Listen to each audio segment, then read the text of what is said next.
2.420 pemohon surat izin pelaku perjalanan di Kota Ambon. Sebanyak 2.420 surat masuk yang diajukan oleh warga Kota Ambon ke tim gugus tugas COVID-19 Kota Ambon guna melakukan perjalanan keluar Kota Ambon dengan berbagai maksud dan tujuan yang tercatat pada data milik tim gugus tugas COVID-19 Kota Ambon. Juru bicara gugus tugas penanganan COVID-19 Kota Ambon, Joy Renner Adrians, pada hari Sabtu di Balai Kota Ambon kepada tim Demes Media Group menjelaskan pelaku perjalanan yang telah mengurus surat keterangan keluar masuk atau SKKM Kota Ambon, penerapan pembatasan sosial berskala besar di Kota Ambon kurang lebih 2.420.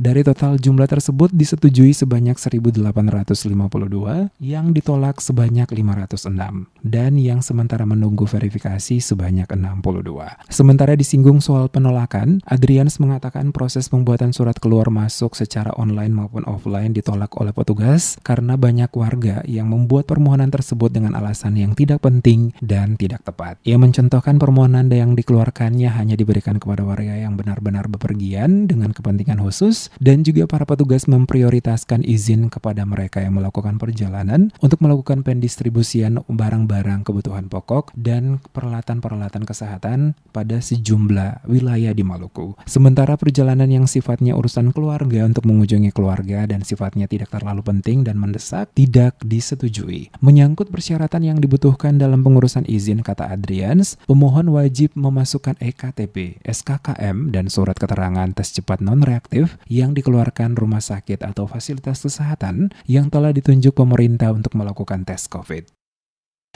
Untuk pengurusan surat keterangan keluar masuk Ambon, itu total surat keluar masuk itu 2.420.